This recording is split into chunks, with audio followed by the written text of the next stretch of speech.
Halo teman-teman, kembali lagi bersama saya di channel ini. Nah, di video kali ini saya akan sharing atau berbagi pengetahuan yang sudah saya dapatkan agar teman-teman dapat mengetahui juga setiap informasi-informasi yang saya dapat. Nah, di video kali ini kita akan membahas terkait simbol-simbol yang ada pada use case diagram. Nah, use case diagram ini merupakan salah satu diagram yang bakalan teman-teman sering temui ketika membuat atau ketika merancang sebuah perangkat lunak atau aplikasi. Nah, di sini ada beberapa kesalahan-kesalahan yang mungkin sering terjadi atau ketika teman-teman menggambar use case itu simbol-simbolnya itu masih belum tepat. Nah, mungkin teman-teman mendapat informasi atau sumber dari internet. Nah, dari internet itu banyak versi ya teman-teman. Nah, kadang kita bingung mau menggunakan versi yang mana. Nah, di sini kita masuk dulu ke salah satu web untuk membuat use case diagram. Nah, saya menggunakan Draw.io. Teman-teman bisa lihat di sini kita masuk ke situs Draw.io.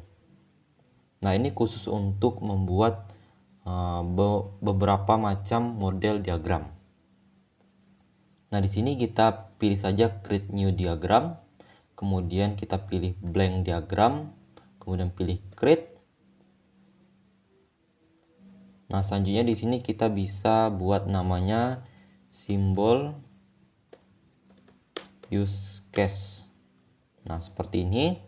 Jika sudah, kita bisa save. Nah, seperti ini teman-teman tampilan dari aplikasi Draw.io. Nah, di sini yang pertama kita akan membuat simbol aktor.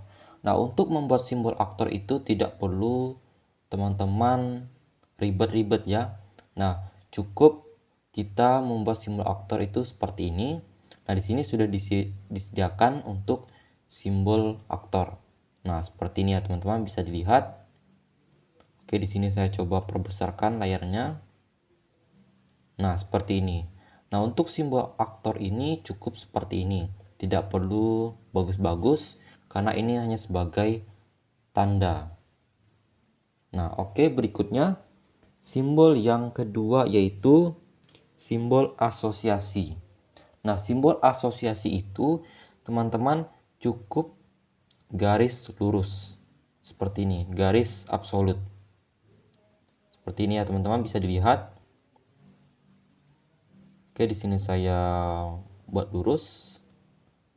Nah, cukup seperti ini untuk simbol dari asosiasi. Nah, kemudian simbol use case. Nah, untuk simbol use case itu dia lingkaran ya atau elips. Nah, teman-teman bisa gunakan simbol yang ini. Elips ya, lebih tepatnya elips. Nah, seperti ini untuk simbol dari use case. Nah, yang berikutnya kita akan membuat simbol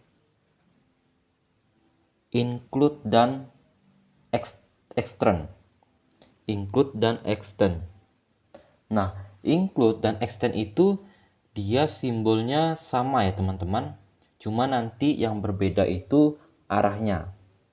Nah, di sini untuk simbol extend dan include itu kita cari dulu.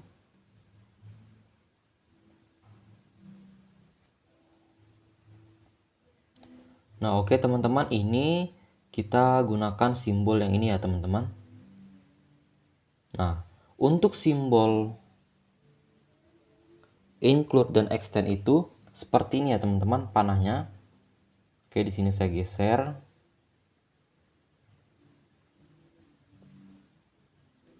Nah, teman-teman harus perhatikan karena yang biasa salah itu simbol extend dan include. Nah, untuk simbol-simbol yang lain itu hampir sama. Oke, di sini saya tambah lagi. Nah, seperti ini. Untuk simbol extend dan include itu seperti ini panahnya. Dia panah kosong seperti ini, panah saja, tidak ada isinya. Kemudian garis putus-putus ya, ingat garis putus-putus. Nah, kemudian untuk namanya kita harus buat namanya ya. Jadi kita harus beri keterangan setiap panahnya. Nah, misalnya di sini untuk include itu seperti ini membuatnya. Kita buat include. Nah, teman-teman bisa lihat di sini include. Nah, seperti ini ya teman-teman untuk include. Nah, untuk keterangannya itu berada di atas panahnya. Seperti ini. Jadi dia tidak membuat atau tidak ditaruh di tengah-tengah dari garis putus-putus ini. Nah, sama juga untuk yang extend. Nah, untuk yang extend itu di atasnya juga ya teman-teman. Kita buat dulu kurung siku, kemudian kita buat extend. Nah, seperti ini. Nah, seperti ini yang simbol-simbol untuk use case diagram. Nah, ada lagi satu simbol yaitu generalisasi. Nah, kita lihat dulu simbol-simbolnya. Nah, oke teman-teman, di sini saya belum bisa menemukan yang mana simbol yang benar untuk generalisasi.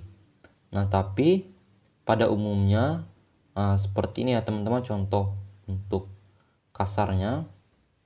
Nah, seperti ini. Namun yang berbeda adalah, oke, saya geserkan dulu.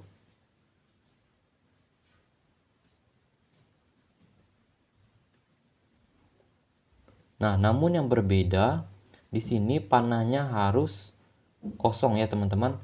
Nah, dalamnya ini kosong ya. Nah, ini kan kita buat warnanya menjadi hitam. Nah, sedangkan untuk generalisasi itu, nah kita buat yang ininya kosong. Nah, seperti ini ya teman-teman simbol-simbol yang ada pada use case diagram. Nah, yang pertama aktor, kemudian ini asosiasi seperti ini, dan kemudian ini use case, kemudian ini include, extend, dan yang terakhir generalisasi.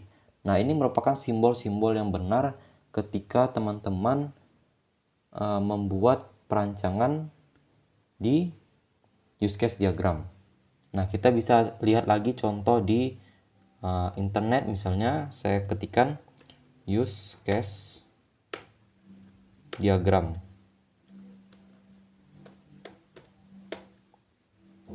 Nah, kita bisa lihat ada beberapa gambar-gambar yang salah ya. Kita coba lihat gambar. Oke, di sini kita lihat yang sudah kompleks.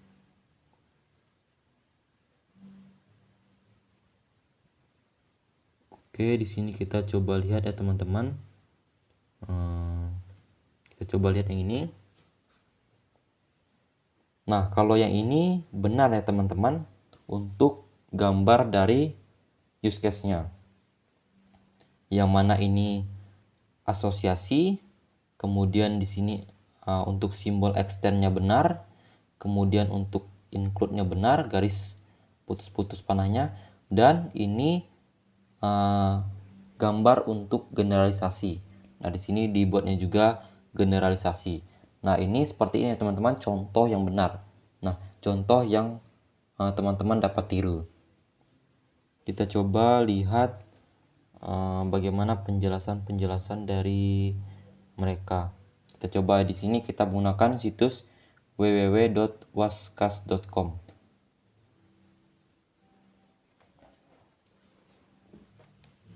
Oke, di sini kita lihat seperti apa dia pembuatan use case-nya. Oke, untuk use case-nya benar. Kemudian aktornya seperti ini cukup. Kemudian asosiasinya benar. Oke, dia tidak menjelaskan extend dan include ya. Kita coba lihat. Oke, di sini dia buat extend. Nah, yang salah di sini adalah dia membuat tanda panahnya itu full ya, ada isinya. Nah, sedangkan yang benar itu seperti ini ya teman-teman, untuk tanda panah pada include dan extend. Nah, ini perlu diperhatikan juga. Nah, ini ada kesalahan ya. Hanya kesalahan simbol saja ya teman-teman. Nah, seperti ini. Kita coba lihat. Nah, di sini dia membuat include dan extend itu di tengah-tengahnya. Nah, sebenarnya juga bisa ini teman-teman, tapi biasa pada umumnya itu diletakkan di atas panah ini ataupun di bawahnya. Nah, generalisasi ini harusnya panahnya itu kosong ya, dalamnya harus kosong, tapi tidak masalah, mungkin dia lebih paham dengan simbol-simbol seperti ini. Nah, oke teman-teman, mungkin sekian pembahasan kita tentang simbol-simbol yang ada pada use case diagram. Nah, semoga ini bermanfaat untuk kita semua. Nah, oke teman-teman, sampai jumpa di video selanjutnya.